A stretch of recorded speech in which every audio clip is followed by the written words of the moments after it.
안녕하세요. 저는 30대 남성입니다. 어디 가서 제 얘기 한번 해본 적 없던 제가 어쩌다 이런 곳이 있다는 것을 알게 되고 사연을 보낼까 말까 무척 고민이 많았는데요. 힘들었던 시절 홀로 외로웠던 저로서는 제 이야기가 누군가에게 도움이 되지 않을까 싶은 마음에 사연을 보내보기로 마음먹었습니다. 사실 제가 어려서부터 부모님 얼굴도 모르고 무척 외롭고 힘들게 자랐거든요. 고아라 어디 믿고 의지할 곳 없이 늘 힘들게 버티기만 했던 것 같네요. 그러다 가끔은 모든 걸 포기하고 싶을 때도 참 많았습니다.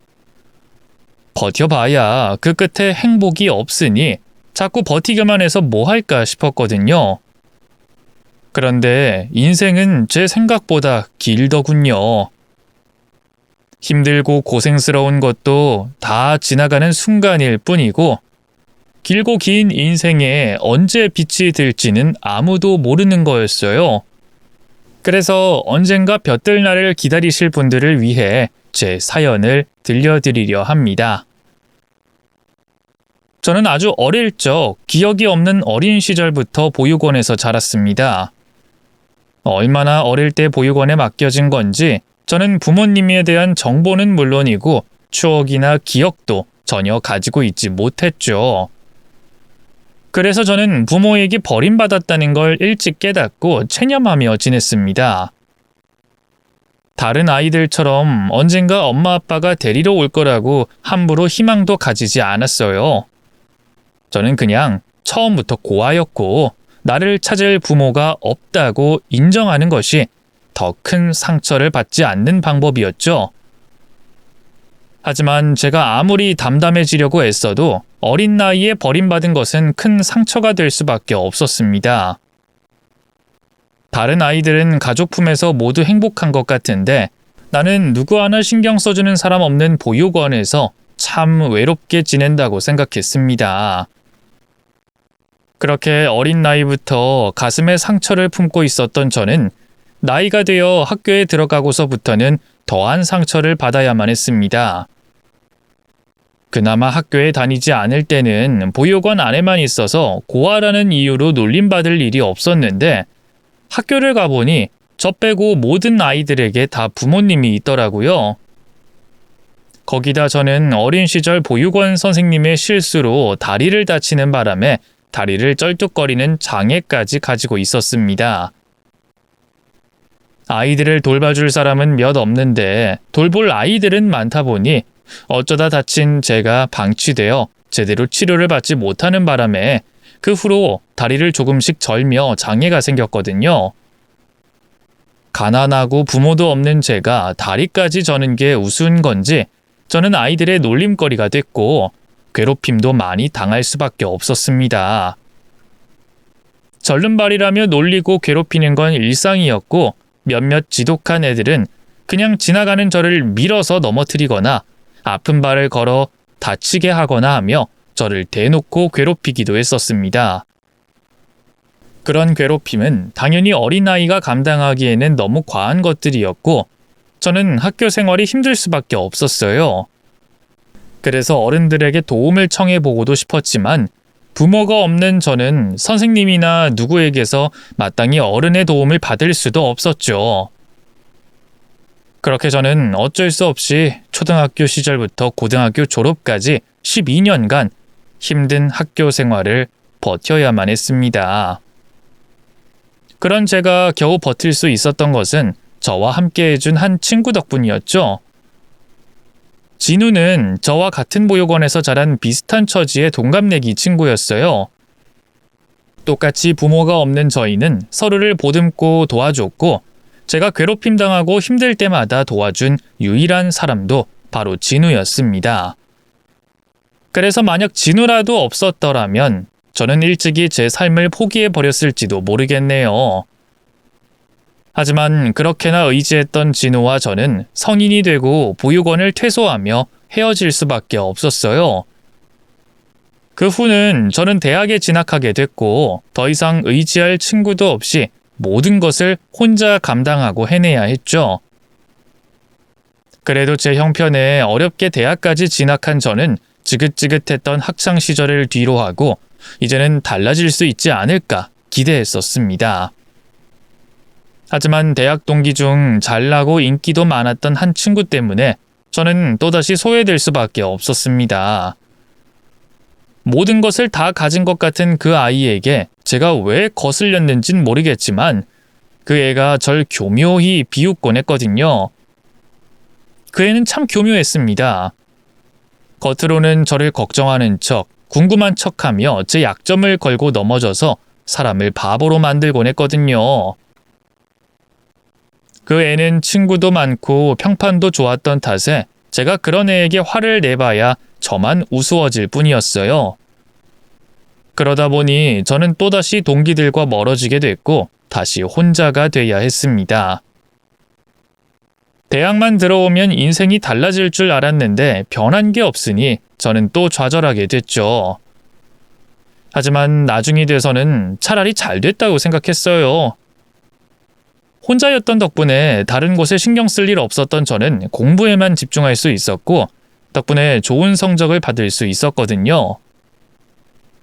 방학 때도 친구 없던 저는 다른 아이들이 놀러 다닐 동안 아르바이트를 하며 자격증 준비를 했고 그렇게 열심히 살다 보니 나름대로 괜찮은 스펙을 쌓을 수 있었습니다. 그리고 그렇게 만반의 준비를 하며 취업 준비를 시작하게 됐죠. 사실 저는 열심히 노력한 만큼 좋은 결과가 있을 거라는 기대가 있었어요. 성적도 좋았고 자격증이나 다른 이력들도 충분해서 남들과 비교해도 전혀 뒤처지는 편이 아니었거든요. 그런데도 저는 어쩐 일인지 매번 취업에 실패하고 말았습니다. 서류 심사에서 합격해서 면접을 보고 오면 그때마다 꼭 불합격 소식을 듣곤 했거든요. 서류에 단번에 붙는 걸 보면 조건이 안 돼서 떨어지는 건 아닌 것 같고 나름대로 면접도 잘 본 것 같은데 왜 매번 떨어지는 건가 늘 답답하기만 했습니다. 그렇게 번번이 취업에 실패하는 게 이해되지 않았던 어느 날 한 면접관이 제게 이런 말을 했어요.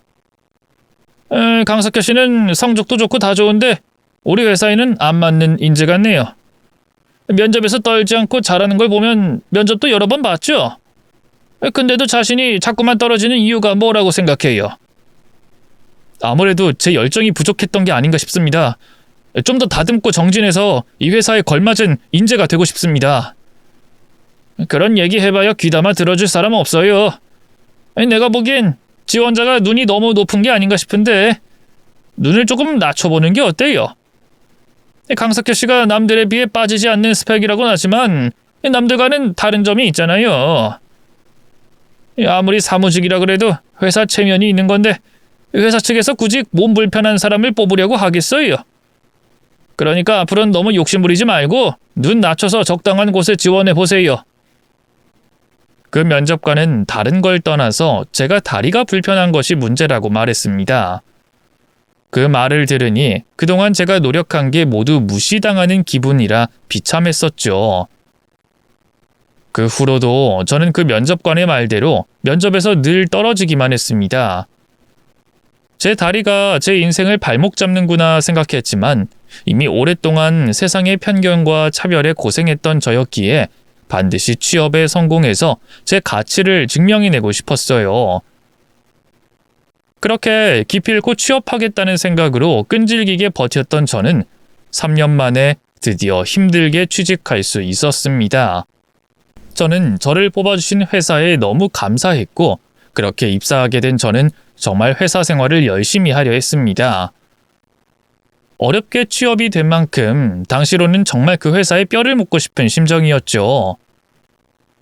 제대로 해보는 첫 사회생활이라 걱정도 두려움도 많았지만 늘 하던 대로 성실히 하다 보면 금방 적응하고 언젠가 저도 회사의 일원으로 인정받는 날이 올 거라 생각했습니다. 그리고 저는 다짐대로 회사에서 열심히 일하며 서서히 적응해 가고 있었죠. 그러던 어느 날 저는 오랫동안 자리를 비우셨던 과장님을 뵙게 됐습니다. 제가 입사하기 전부터 장기 출장으로 회사 내에서 뵙지 못해 저는 몇 달 만에야 과장님을 처음 만나게 됐어요. 갓 입사한 일개 사원인 제게 과장님은 한참 높은 분이셨고 저는 당연히 과장님께 잘 보이고 싶었습니다. 그런데 과장님께서는 제가 마음에 들지 않으시는 건지 처음 뵌 날부터 저를 무시했습니다. 자네가 이번에 새로 들어온 신입? 예, 신입사원 강석현이라고 합니다. 근데 우리 회사가 이렇게 어려워졌나? 아니면 요즘 젊은 사람 중에 인재가 없나? 대체 누가 어쩌자고 이 몸도 불편한 사람을 뽑아준 거야? 회사가 장난하는 것도 아니고 복지센터도 아닌데 진짜 너무하네 정말. 자네 다리 그런 것 보니까 군대도 안 갔겠네. 그렇지? 예? 예. 제가 다리가 불편해서 군대는 다녀오지 못했습니다. 거 봐, 내가 그럴 줄 알았지. 아무리 그래도 남자가 군대는 다녀와야지. 거기서 배우는 게 얼만데 군대를 안 다녀와. 군대도 안 다녀온 놈이 회사 생활은 뭐 할 줄 알겠어. 그래도 열심히 하겠습니다. 열심히? 누군 열심히 못하는 줄 알아? 자네는 못 배워서 잘 모르겠지만 군대나 회사나 다 매한가지야. 위계 질서가 필요하고 밑에서부터 제대로 받쳐줘야 돌아가는 건데 지 몸 하나도 제대로 간수 못할 놈이 무슨 사회생활을 하겠다고. 아무리 고아라서 불쌍하다 그러지만 회사 생활이 애들 노름도 아니고 뭐 저런 놈을 뽑아. 그 과장은 제가 다리 때문에 군대에 가지 못한 것부터 시작해서 고아인 제 처지까지 건드리며 저를 모욕했습니다. 아무래도 과장님 눈에 저는 회사에 뭐 하나 도움되지 않는 쓸모없는 인간이라 생각하는 듯했죠. 그래서 고아에 다리 불편한 저와는 말도 섞기 싫다는 듯 늘 저를 보면 그런 식으로 사람을 모욕하고 제 자존감을 깎아내리곤 했습니다.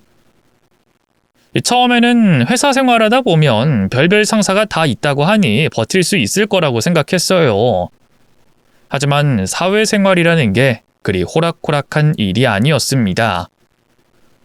저를 괴롭히는 그 과장 하나만 피하면 될 거라 생각한 제 생각이 짧았던 거였죠. 그 과장님의 말대로 회사는 위계 질서가 있는 군대와 같은 곳이었습니다. 그걸 누구보다 잘 아는 과장은 자신의 지위를 이용해 저를 괴롭혔고, 그리고 그런 분위기 탓인지 저를 괴롭히는 과장을 축으로 같은 팀 사람들이 점점 저를 무시하고 괴롭힘에 동참하기 시작했습니다. 그렇게 회사 사람들이 다 같이 저를 두고 뒷말하며 웃고 떠들고 저를 빼고 회식을 가거나 프로젝트에서 저만 배제하기도 했고, 거기다 제가 하지 않은 실수까지 뒤집어 씌우며 저를 아무것도 못하는 바보 취급을 했죠.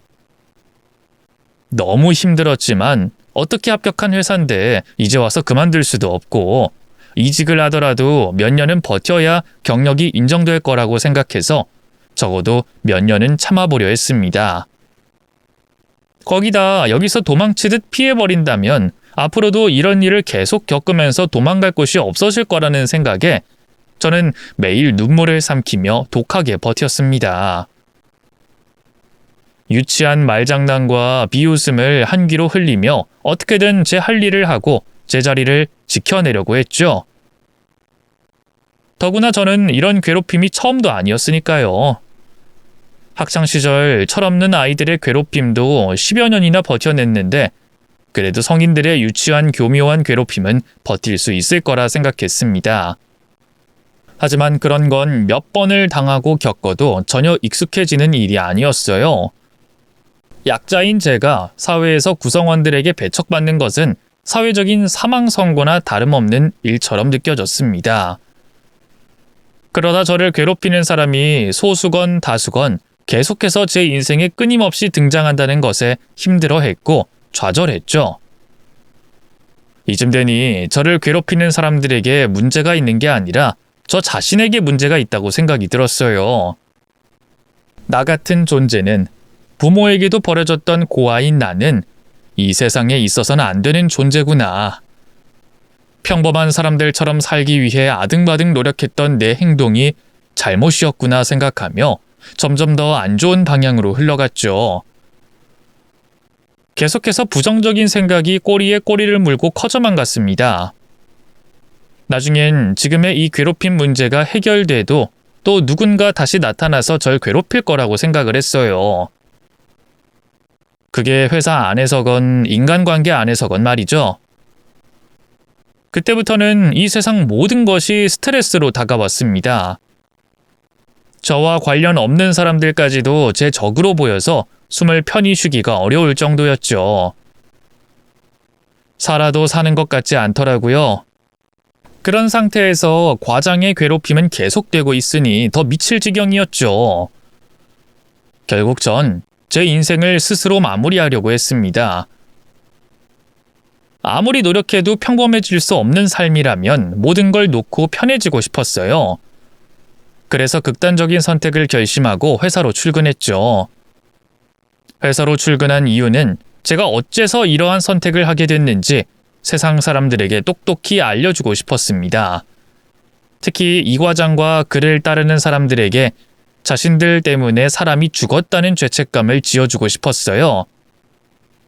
그래서 회사를 출근했고 집에서 작성한 유서를 서랍에 넣어뒀습니다.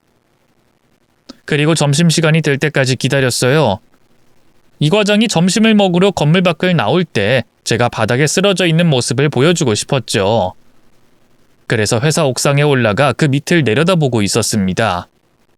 이 과장이 나오길 기다리고 있었죠. 그런데 그때 누군가 옥상으로 올라왔어요. 원래 회사 옥상은 사람들의 출입이 거의 없다시피 한 곳이었는데 말이죠. 건물 내 옥상 정원이 따로 있기도 했고 옥상까지 올라오려면 엘리베이터를 타고 올라와 2개 층을 걸어와야 했습니다. 거기다 옥상엔 건물 환풍구와 실외기뿐이라 오려고 하는 사람이 없었죠. 그래도 혹시나 싶어서 제가 며칠 동안 옥상을 들락거리며 사람들이 오는지 안 오는지 확인까지 했었어요. 당연히 한 명도 없었고요. 그런데 그날 그 시간에 한 사람이 찾아온 거예요. 그것도 회사에서 가장 높으신 분이 말이죠. 바로 회사 회장님이셨습니다. 누구세요? 누구길래 여기 옥상에 와 있는 겁니까? 안녕하십니까 회장님. 인프라본부 2팀 강석현 사원이라고 합니다. 우리 회사 직원이라고? 근데 여긴 무슨 일로? 그게 머리 좀 식히려고 왔습니다. 머리를 식혀? 그 머리 식힌다는 사람이 당장이라도 건물 옥상에서 뛰어내릴 것 같은 자세를 취하고 있어요. 그리고 자네 표정도 머리를 식히다 나를 본 표정은 아닌데. 자네 표정 누가 봐도 허튼 짓 하려다 걸려서 당황한 표정이야. 그러니 솔직히 말해보게. 왜 올라왔어? 무슨 일 때문에 여길 올라와서 허튼 생각하고 있었던 거야? 자네 이런 선택할 만큼 회사에 큰 피해라도 줬어? 아니면 회사 생활이 힘들어서 그래? 업무 때문이야? 인간관계 때문이야? 회장님께서는 옥상에서 떨어질 타이밍을 기다리고 있던 저를 보셨는지 제가 둘러댔던 말이 거짓임을 단번에 아셨습니다. 다른 대답을 내놔야 하는데 회사 직원들의 괴롭힘 때문이라고 말할 수가 없었어요. 제 손으로 아무것도 못한 채 일이 커지게 되고 제가 극단적인 선택을 하려고 했다는 소문이 퍼지는 게 싫었죠. 그래서 개인적인 일 때문이라고 말했습니다. 영 틀린 말도 아니었으니까요. 네? 그러니까 그게 저 개인적인 일 때문입니다. 회사와는 관련 없습니다. 개인적인 일? 그 개인적인 일이 뭐길래 그래? 뭔데 남의 회사 건물 옥상에서 떨어지려고 했어? 그렇게 해서 누굴 욕먹이려고? 언론이며 방송이며 다들 자네 죽음에 대해서 취재하러 올 텐데 그럼 누구 힘들어지라고? 죄송합니다. 제 생각이 짧았습니다. 그래, 그 생각이 짧지. 얼마나 짧으면 이 가능성이 무궁무진한 사람이 벌써 목숨을 끊으려고 해? 도대체 무슨 일이야? 무슨 일이길래 한창 꿈 많고 빛나야 할 사람이 벌써 시체가 된 사람처럼 굴고 있어? 나한테 말해보게. 내가 특별히 면담 좀 해야겠어. 내 회사 옥상에서 잘못할 뻔하다가 걸렸는데 내가 그 정도는 물을 수 있지 않나? 네? 그게... 말해봐. 내가 일개 사원 고민을 다른 곳에 소문내진 않을 거 아니야. 그리고 내게 얘기하는 것만으로도 그 문제가 해결되거나 지금 가졌던 마음이 풀릴 수 있고 내가 자네보다 2배는 더 산 사람이야. 자네가 겪은 일 나도 겪었을 수도 있고, 그럼 어떻게 극복해야 하는지, 넘어가야 하는지 도움을 줄 수도 있고. 한 회사의 회장님께서 저같이 별거 없는 사원에게 관심을 두시고 도움을 주시려는 게 감사했지만 당장은 그 자리를 떠나고 싶었어요. 그땐 아무리 가슴에 와닿는 말이라고 해도 제게 무의미할 때였으니까요. 그래서 제가 고아 출신의 장애를 가지고 있어 힘들어하는 사람인 척 회장님께 설명했죠. 그렇게 평범한 사람이 되려고 많이 노력했는데 아무리 노력해도 고아라는 꼬리표랑 장애를 가진 사람이라는 꼬리표를 떼고 보통의 사람이 되긴 힘든 것 같아서요. 그래서 삶을 놓을까 생각했었습니다. 그래. 정말 치열한 삶을 살아왔겠구먼. 내가 자신했던 것과 달리 자네한테 감히 조언이나 훈수를 둘 수 없겠어. 꾸짖는 건 더더욱 못하겠고. 다만 자네에게 수고했다고 정말 대견하다는 말을 하고 싶네. 누구든 자네 인생 이야기를 듣는다면 그렇게 생각할 거야. 특히 자네 부모님께서 자네를 정말 대견스러워 하실 테고. 내가 자네 부모님은 아니지만 이렇게 안아주면서 정말 고맙다는 말 해주고 싶어. 고맙네. 그동안 이렇게 잘 자라주느라 애썼어. 감사합니다, 회장님. 그리고 하나 더 말하자면 자네 부모님께서 자네를 버렸다고 생각하지 말게.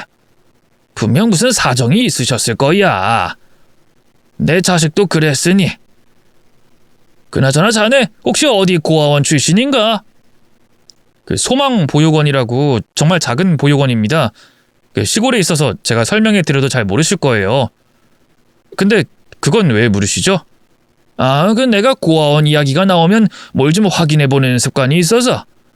혹시 자네 있었던 고아원에 천진우라는 아이는 없었나? 나이는 자네 또래만 할 텐데. 천진우... 진우요? 자네 진우를 알아? 네, 천진우. 저랑 같은 84년생이고 그 생일이 7월 7일? 네네, 뭐 7월 7일일 텐데. 맞네, 맞아. 자네가 정말 우리 진우를 안다고? 아니, 어떻게 이런 일이... 회장님 입에서 진우의 이름이 나와 깜짝 놀랐습니다. 저와 같이 고아원에서 생활했고 저와는 가장 친했다고 생각했던 진우 이름이 불렸으니까요. 분명 회장님과 진우의 관계가 특별한 관계일 거라고 생각했어요. 회장님 입에서 우리 진우라는 말이 나왔으니까 말이죠. 아니나 다를까 회장님께서는 진우가 잃어버린 손자라고 하셨어요. 그리고 진우와 관련된 이야기를 회장님께 들을 수 있었죠. 내가 아까 자네 부모님 이야기를 하면서 무슨 사정이 있을 수도 있다고 말한 거 기억나나? 그 말 내 자식인 진우 아빠 엄마를 두고 한 말일세. 내 아들과 며느리한테 어쩔 수 없는 사정이 있었거든. 그러니까 이 이야기를 하려면 진우가 어떻게 하다가 우리와 떨어지게 됐는지 설명해야 되겠구만. 자네는 어릴 때라 잘 모르겠지만 예전엔 한국에서도 납치가 종종 있었네. 특히 어린아이들을 데려가는 경우가 참 많았지. 자식을 가지지 못하는 부모들이 다른 집 아이를 데려가는 경우도 있었지만 그보다 많았던 건 아이를 납치해서 부모한테 돈을 요구하는 경우였어. 우리 진우도 그랬고. 정말 아주 잠깐 진우 아빠 엄마가 한눈을 판 사이 납치범이 진우를 납치해갔네. 그리곤 집에 전화해서 돈을 요구했지. 처음엔 그 녀석이 해달라는 대로 다 해줬어. 진우는 돈 따위와 비교할 수 없을 만큼 소중했으니까. 근데 그 납치범이 약속을 계속해서 어겨가며 돈을 요구했네. 그때부턴 우리는 진우가 걱정되기 시작했고 그래서 경찰에 신고하고 형사들이 하라는 대로 따랐지. 그렇게 하니 정말 금방 그 납치범 녀석을 잡을 수 있었네. 아무래도 우리가 이전까진 경찰 없이 자기 말에 고분고분 따르는 걸 알았던 녀석이 방심한 거지. 근데 그 잡은 그놈의 차량에서 진우 흔적만 있고 진우는 없는 거야. 녀석한테 공범이 있었던 거지.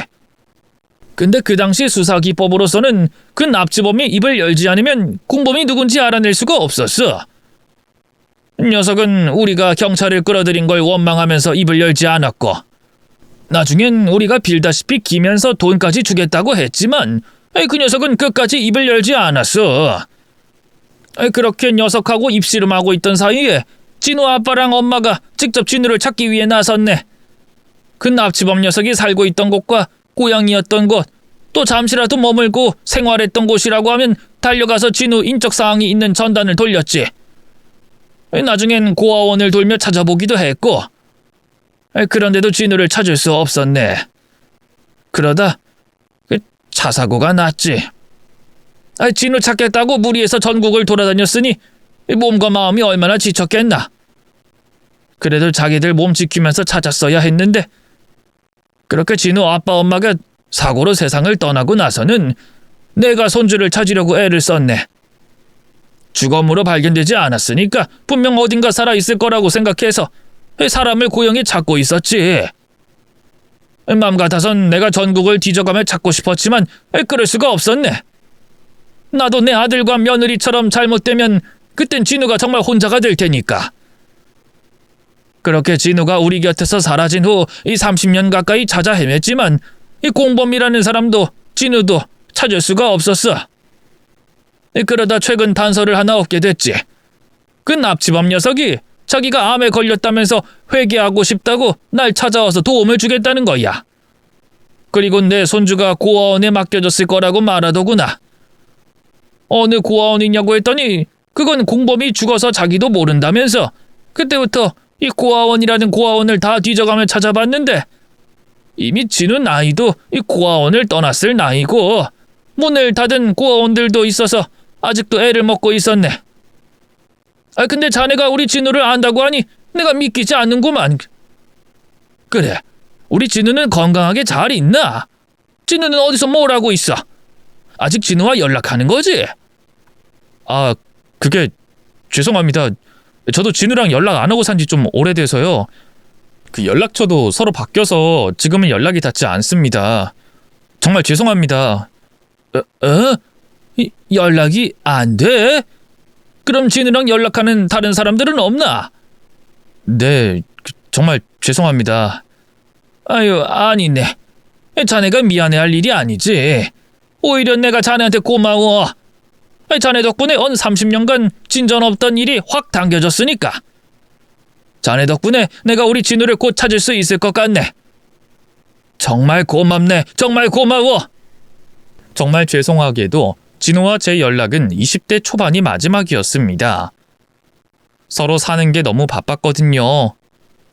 보육원에서 나와 누구의 도움 없이 혼자서 사회라는 곳에 자리를 잡다 보니까요.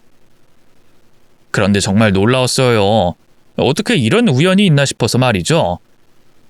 그리고 보육원에서 진우를 만났던 것이 아무도 찾아오지 않는 옥상에서 회장님을 만나게 된 일이 전부 우연이 아니라 필연인 것 같았습니다. 제가 이 일을 하려고 태어난 것 같았죠. 진우를 찾는 일이요. 혹여 회장님께 잘 보이고 싶어서 다른 무엇을 바라고 있어서 진우를 찾으려고 하는 마음은 조금도 없었습니다. 이 일을 끝내고 난 뒤에는 다시 제 인생을 정리하려고 했어요. 그만 세상을 떠나겠다는 제 결심에는 변화가 없었죠. 다만 저 역시 고아로 자라 항상 누군가를 그리워했기 때문에 가족이란 존재를 만나고 싶었기 때문에 안타까운 사연으로 오랜 시간 떨어져야 했던 회장님과 진우를 만나게 해줘야 한다는 생각이 들었을 뿐이었죠. 그래서 제가 찾겠다고 회장님께 말씀을 드렸습니다. 회장님, 진우 제가 찾겠습니다. 제가 찾아내겠습니다. 저도 진우와 연락이 끊긴 지 오래되긴 했지만 마지막으로 연락했던 사람이기도 하고 과거에 진우가 살았던 집도 알고 있으니까 어떻게든 찾아낼 수 있을 겁니다. 제가 꼭 진우 찾아서 회장님께서 만나보실 수 있도록 해보겠습니다. 아니네. 내가 자네한테 부담 주고자 말했던 게 아니야. 그러니 그렇게까지 할 필요 없네. 나도 계속 진우를 찾고 있었으니까. 자네가 가진 정보만 알려주면 돼. 아닙니다. 진우와 지금은 연락이 끊긴 사이지만 같이 보육원에서 자랐고 학교 다닐 땐 서로 정말 친했던 사이입니다. 또 진우 저한테 큰 힘이 되어준 친구였고요. 그래서 진우한테 제가 직접 네가 가족이 있다는 걸 평생 널 찾아 헤맸던 부모님과 할아버지가 있다는 걸 하루라도 빨리 알려주고 싶습니다. 그리고 당연히 제가 알고 있는 진우에 대한 모든 것은 회장님께 알려드리겠습니다. 진우를 빨리 찾는 게 가장 우선이니까요. 자네 개인적으로 그런 생각을 가지고 있다면 나도 말릴 순 없겠네만 자네 일상생활에 있어서 무리되는 성까진 애쓸 필요 없네. 난 자네가 우리 진우를 알고 있다는 것만 해도 고마우니까. 아이 그나저나 내가 자네 시간이 괜찮을 때 우리 진우 이야기 좀 들을 수 있을까? 내 손자가 어떻게 살았는지 궁금해서 말이야. 네, 여기 제 휴대폰 번호입니다. 언제든 편히 연락 주세요. 그렇게 생각지도 못한 인연으로 인해서 저는 그날 원래 세웠던 계획과 다르게 옥상에서 걸어 내려와야 했습니다. 그리곤 저를 괴롭히는 이 과장과 다른 동료들을 신경 쓰지 않은 채 묵묵히 제 업무를 했죠. 업무를 하면서도 한참 전에 연락이 끊긴 진우를 어떻게 찾아야 할지 그 고민을 하고 있었어요. 회장님 앞에서는 자신있게 진우를 찾아내겠다고 말했지만 막상 어디서 어떻게 시작해야 하는지 막막하더라고요. 연락이 연 10년 동안 끊겨 있었으니 말이죠. 우선은 학창시절 친구들에게 연락을 해보자 싶었습니다. 동창 중 누구 한 명과는 연락하고 있겠지 싶어서 말이죠. 그런데 동창들은 진우의 근황을 알긴커녕 진우의 존재 자체도 모르고 있었습니다. 제가 진우에 대해서 한참 설명하니 그제야 누군지 알겠다고 하더라고요. 맨날 너랑 같이 다녔던 천진우? 야, 이제야 기억난다. 근데 걔에 대해서는 왜? 걔 너랑 제일 친한 거 아니었어?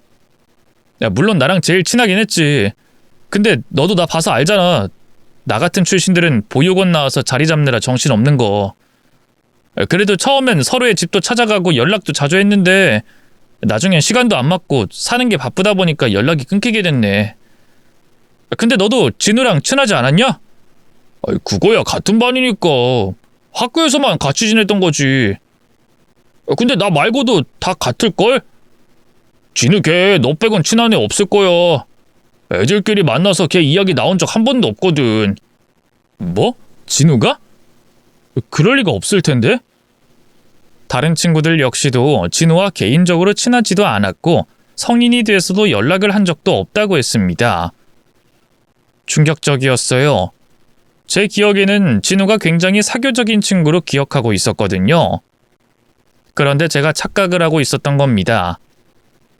학창시절 괴롭힘을 당했던 일 때문에 저 이외에 다른 누구를 살펴볼 여유가 없었던 거예요.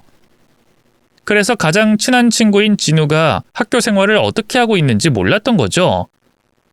또 진우는 괴롭힘을 당하지 않았고 괴롭힘을 당하던 저를 위로해 주니까 당연히 친구가 많을 거라고 생각한 겁니다. 진우에게 미안했어요.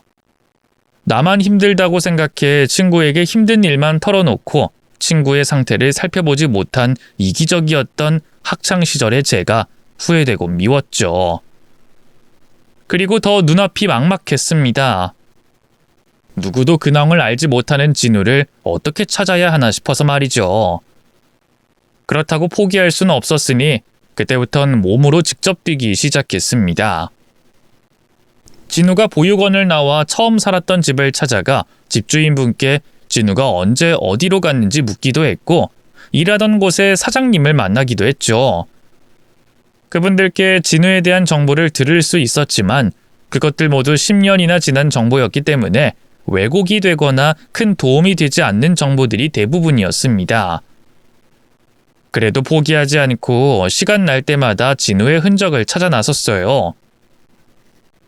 회사 업무를 제외하곤 제 모든 시간을 진우를 찾는 데 사용했죠. 그리고 가끔씩 회장님을 만나 뵙고 진우와 있었던 이야기를 들려드리곤 있었습니다. 그렇게 3달이라는 시간이 지나고 나서야 드디어 진우의 연락처를 구할 수 있었습니다. 그 사이 진우를 찾는다고 맨땅에 헤딩하듯이 말도 못하게 고생했었지만 그 힘들었던 기억들 모두 진우의 연락처를 받자마자 사라졌어요. 어서 진우에게 연락해야 되겠다고, 너한테 가족이 있다고 알려주고 싶었죠. 전 지체하지 않고 바로 연락을 했습니다. 그리고 진우가 지내고 있다는 곳까지 찾아갔죠. 찾아가서는 서로 어떻게 살았는지 대화를 나누며 그동안 심리적으로 멀어진 우리들의 사이를 가깝게 만들었습니다. 그러다 진우 녀석이 절 편하게 대한다고 생각될 때 조심스럽게 회장님에 대한 얘기를 해줬어요. 당연히 진우는 놀랐고 기뻐했죠. 몇 번이나 저에게 사실이냐고 물었어요. 그리고 당장 회장님이 계신 서울로 올라가겠다고 했죠. 이후 진우를 데리고 서울로 올라갔고 진우를 잠시 저희 집에서 쉬게 하다 회장님을 만나러 갔습니다. 제가 없어도 되는 자리였지만 그래도 혹시나 싶어 회장님과 진우가 만나는 자리까지 따라 나섰어요. 그리고 두 사람이 상봉하는 모습을 보게 됐죠. 처음 뵙겠습니다. 천진우라고 합니다. 네가 정말 진우냐? 네 이름이 천진우가 맞아? 네. 진우야, 미안하다. 할아버지가 널 너무 늦게 찾아서 정말 미안하다. 내가 널 일찍이 찾았어야 했는데, 그랬으면 네가 그렇게 힘든 인생 살지 않았어도 됐는데. 날 용서하지 마라. 이 못난 할애비를 용서 마라. 그런 말씀 하시지 마세요. 할아버지께서 왜 미안해하세요? 절 지금까지 포기하지 않으시고 찾고 다니셨다면서요. 석현이한테 전부 다 들었습니다. 제가 부모님과 떨어지게 된 일도, 부모님께서 절 찾다 사고로 돌아가신 것도, 또 할아버지께서 절 찾아다니셨다는 것도 전부 다 들었어요. 그래서 전 할아버지께 감사하고 또 감사해요. 그러니까 그런 말씀 하지 마세요. 언제나 큰 산처럼 꼿꼿하셨던 회장님께서는 손자인 진우를 만나게 되시곤 그 자리에서 무너지셨습니다. 진우 앞에 무릎을 꿇고 자신이 죄인이라며 용서를 비셨죠. 진우도 태어나 처음으로 만나게 된 가족인 할아버지를 안고 오열했고요. 다 잘 된 것 같았습니다. 이제 저는 그만 빠져도 되겠다 싶었죠. 그런데 그때 생각지도 못한 일이 생겼습니다. 근데 진우야, 너 무릎 위에 있던 화상 자국과 점은 어디 간 거니? 혹시 수술이라도 받은 거야? 네? 화상 자국이요? 아니요, 저 그런 자국 없는데요. 제 몸에 화상 자국은 물론이고 상처 자국도 거의 없어요. 무릎에 점도 없고요. 그럴 리가 없는데. 아무리 자라면서 화상 자국이 아문다고 해도 이렇게 깨끗하게 없어질 상처가 아닌데. 점도 그렇고. 반바지를 입은 진우가 바닥에 있던 할아버지를 안아들이며 허벅지가 드러났는데 거기에 회장님께서 기억하시던 진우의 상처 자국이 없었던 겁니다. 그런데 그 이야기를 듣고 놀란 사람이 따로 있었어요. 바로 저였죠. 다치지 않은 제 다리 무릎 부근에 그와 같은 상처가 있었거든요. 순간 이게 무슨 일인가 싶었습니다. 그렇다고 제가 섣불리 나설 수도 없었죠. 현재까지는 제 친구 진우가 회장님의 손자 천진우였으니까요. 그래서 전 떠나려던 발걸음을 멈추고 무슨 일이 벌어지고 있는 건지 지켜보기로 했습니다. 아무래도 내가 좀 성급했던 것 같구나. 다른 것도 아니고 가족을 확인하는 자리인데 이름만 가지고 확인하면 되나? 진우야, 그렇다고 내가 널 의심하는 건 아니다. 확실히 하자는 거지. 그러니까 우리 유전자 검사를 한번 해보지 않겠니? 네, 물론이죠. 저야 뭐든 하겠습니다. 그리고 너무 저한테 미안해하지 마세요. 뭐든 확실히 하는 게 좋은 거죠. 검사하겠습니다. 제가 어떻게 하면 될까요? 내가 사람을 시켜서 검사 받을 수 있게 알아보마. 미안하다, 진우야. 그나저나 지금 머물 곳이 없지? 그럼 우리 집에서 검사 받고 결과 나올 때까지 지내렴. 아닙니다. 저 석현이 집에서 하루 이틀 신세지거나. 석현아, 너 다리에 상처 있지 않냐? 맞지? 지금 할아버지께서 말씀하신 그 무릎 위에 화상 자국 너한테 있잖아. 그 화상 자국 옆에 점도 있고. 맞지? 그런데 그게 뭐. 거기에 화상 자국은 누구든 있을 수 있지. 근데 그걸 왜 나한테 물어? 묘사라고 생각될 정도로 정확히? 너 그 상처 우리 보육원에서 어울릴 때부터 있었잖아. 너 다리 다치기 전부터. 그럼 고아원 오기 전부터 생겼을 수도 있다는 말이고. 너 그러지 말고 이리 와봐. 바지 좀 걷어 올려보라고. 뭐? 아니 석현이 무릎 위에 화상 자국과 점이 있다고? 회장님과 대화를 나누던 진우가 제 한쪽 다리에 있었던 그 화상 자국과 점을 기억해냈어요. 그것도 진우였으니까 알 수 있었던 제 신체 특징이었죠. 전 제 다리에 있는 화상 자국과 장애가 있는 다리 때문에 아주 어렸을 적을 제외하곤 단 한 번도 반바지를 입지 않았거든요. 그래서 회장님께서도 그 화상 자국과 점을 보지 못하셨죠. 당황해하는 저에게 다가온 진우는 바지를 걷어 올렸고 제 다리에 있는 화상 자국과 점을 확인했습니다. 그래, 아직 있네. 할아버지께서 말씀하신 화상 자국과 점이 그대로 있어. 근데 이게 어떻게 된 거지? 지금 뭐가 어떻게 돌아가고 있는 거야? 저도 진우도 혼란스럽고 당황스러웠어요.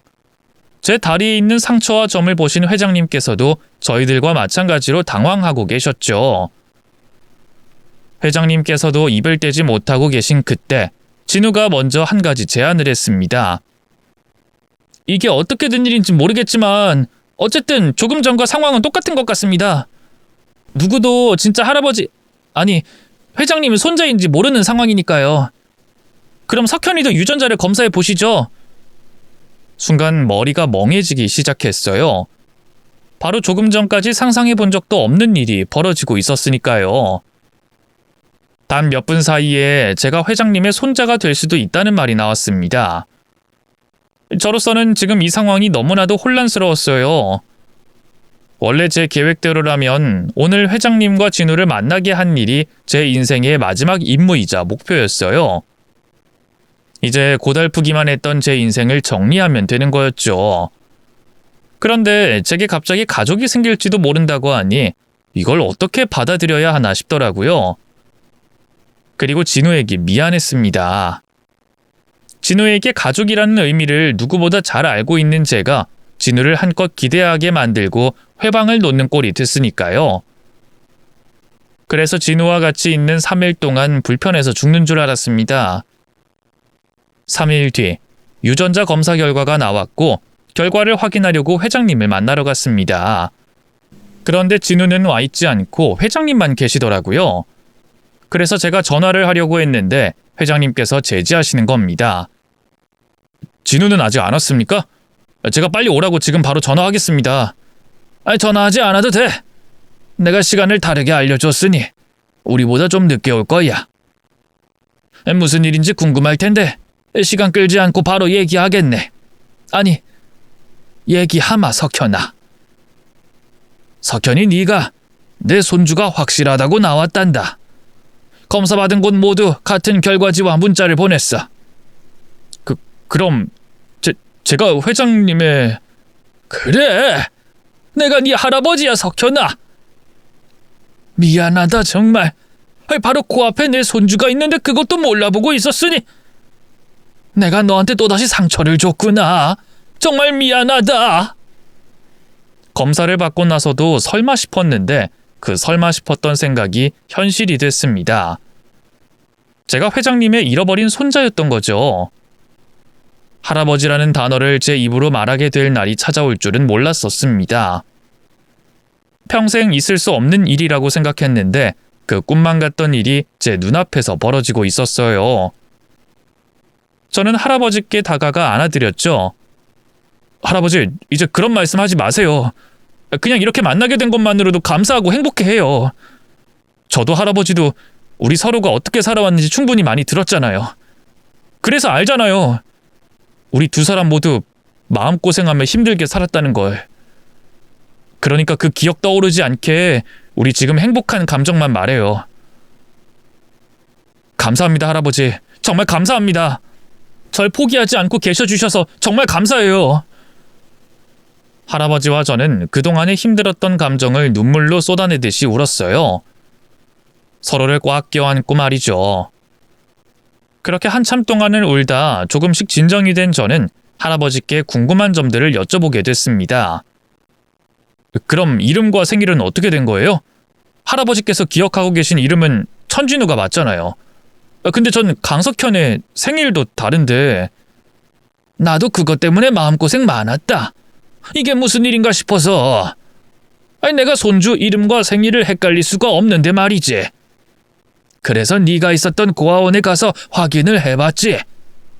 당시 원장은 이미 고인이라 대답을 들을 수 없었지만 지금 현 원장으로 있는 분에게 가장 가능성이 높은 얘기를 들었어. 만약 맞다면 너무 어이가 없는 일이기도 한데 그 원장 말로는 당시 수기로 적던 시절이라 두 사람의 신상이 바뀐 것 같다고 말하더라.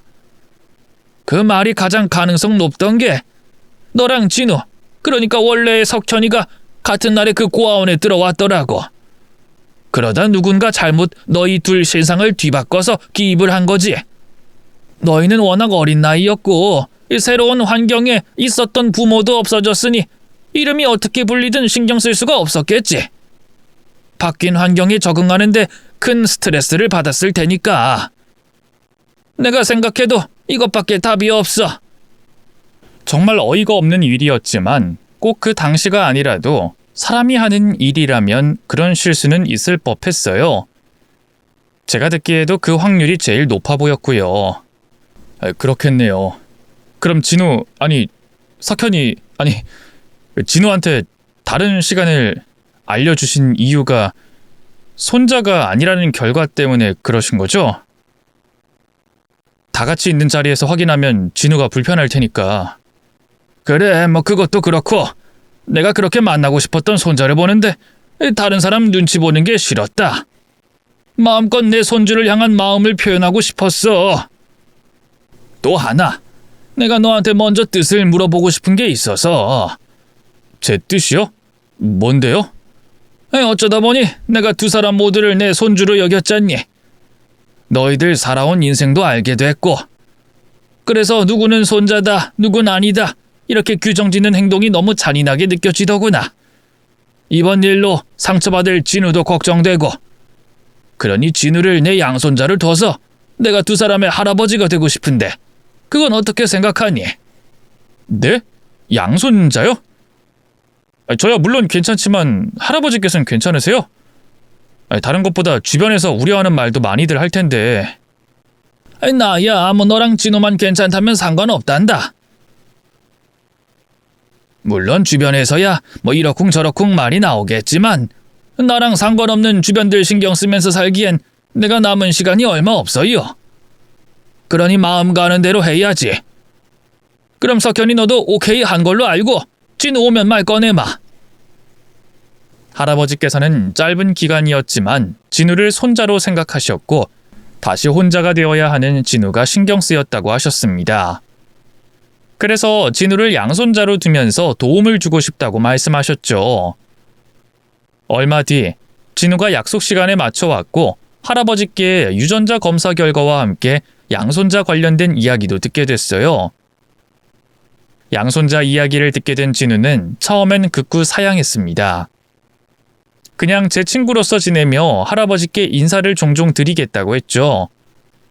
하지만 할아버지께서는 꼭 진우의 할아버지가 돼주고 싶다고 말씀하셨어요. 결국 진우가 할아버지의 고집을 꺾지 못했고 양손자가 되기로 했습니다.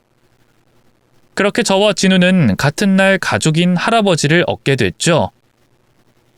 그리고 그날 이후 저는 할아버지의 법적인 손자가 되기 위해 준비를 했고 그 절차를 밟았습니다. 그러는 사이 제가 회사 회장님의 잃어버린 손자였다는 소문이 회사 안에 돌게 됐어요. 그 소식을 듣고 가장 겁을 냈던 사람은 절 괴롭히던 이 과장이었죠. 이 과장은 제가 자기를 어떻게 할까 싶어서 벌벌 떨었습니다. 제게 사과하겠다며 집을 찾아오기도 했죠. 누구세요? 나야 석현씨. 아니지 이제 진우씨라고 해야 하나? 이 과장님. 근데 여긴 어쩐 일로? 이사 준비하고 있었구나. 이제 회장님 댁으로 들어가야 하니까 바쁘겠다. 혹시 내가 도와줄 거 없어? 괜찮고요. 무슨 일 때문에 여기로 오신 거예요? 또 어떻게 알고 오셨고요? 아이, 주소는 그 직원 카드에 다 적혀 있으니까. 아이, 그리고 내가 여길 왜 왔냐면 내가 그 사과하려고. 아이, 진우 씨를 내가 많이 괴롭혔잖아. 그 일들에 대해서. 사과를 저한테요? 왜요? 과장님 원래 그런 분 아니잖아요. 특히 저한테. 아니, 내가 좀 심했으니까. 진우 씨, 내가 미안해. 잘못했어. 우리 그 지난 일은 있고 새 있긴 뭘 잊어. 당신이 날 어떻게 괴롭혔는데. 내가 회장님 손자가 아니라면 그때도 당신이 이렇게 사고하고 있었을까? 그리고 나만 괴롭힌 건 아닐 거 아니야. 그래서 나 당신 용서 못해. 안 할 거고. 당신 곧 직무 정지시키고 회사 측에서 조사 시작할 거야. 내가 회장님께 다 말씀드렸거든. 개인적인 감정 다 배제하고 사내 근무 환경을 위해서 말이지. 그러니까 집까지 찾아와서 괴롭혔다는 혐의까지 추가되고 싶지 않으면 얼른 꺼져. 그렇게 말하고 문을 쾅 하고 닫았는데, 그랬는데도 이 과장은 현관 앞에 무릎을 꿇고 빌더라고요. 그러거나 말거나 저는 신경 쓰지 않고 이사 준비와 다음날 출근 준비를 했죠. 며칠 뒤 이 과장과 그를 따르던 사람들의 조사가 시작됐고, 전 사원들을 대상으로 직장 내 괴롭힘에 대한 설문조사가 시작됐습니다. 그 결과 알려지지 않았던 이 과장의 직장 내 괴롭힘이 추가로 드러났고, 회사 측에선 해당 사건을 취합해 경찰 측에 알리고 이관했어요. 이 과장은 사내 징계뿐만 아니라 형사처벌까지 받게 됐고요. 인생의 빨간 줄이 그어지게 된 거죠. 이후 저는 계속해서 회사를 다니다가 결국은 이직을 했습니다. 아무래도 할아버지 회사 안에 있다 보니까 신경 쓸 일이 많더라고요. 회사 사람들 눈치도 보이고 말이죠. 그래서 지금은 아주 작은 제 사업을 하고 있습니다. 할아버지의 도움을 받은 건 아니고요. 이제까지 모아온 돈으로 도전해보게 됐어요. 아직 결과가 뚜렷하게 나온 건 아니지만 제가 세운 계획만큼 흘러가고 있고요. 석현이 근황에 대해서 알려드릴게요. 왜 또 갑자기 진우가 석현이가 됐나 하실 텐데, 서로의 이름 모두 부모님께 전해받은 이름이라 원래 주인을 찾아가기로 했어요. 그래서 지금은 제가 천진우가 됐죠. 하여튼 석현이는 20대 시절 돈 번다고 못했던 공부를 하고 있고요. 시간 날 때마다 할아버지가 계시는 집으로 놀러 오면서 한가족처럼 지내고 있습니다. 그날 제가 삶을 포기하려고 올라갔던 옥상에서 시작된 일이 저와 석현이, 그리고 할아버지의 인생까지 바꿨네요. 이런 걸 보면 과거 쉽게 인생을 포기하려고 했던 제가 부끄러워요. 이 삶이라는 게 매번 나쁘지만은 않는데, 그 잠깐 힘들었다고 소중한 목숨을 너무 빨리 포기하려고 했으니까요.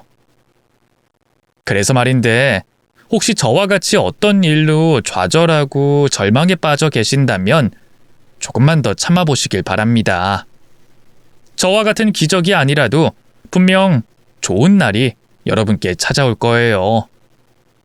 그러니 포기 마시고 힘내세요. 그럼 전 제 이야기를 다 했고요. 이만 인사드리고 사연을 끝내도록 하겠습니다. 읽어주셔서 감사드리고요. 항상 건강하시고 가족들과 행복하게 지내시길 바라겠습니다.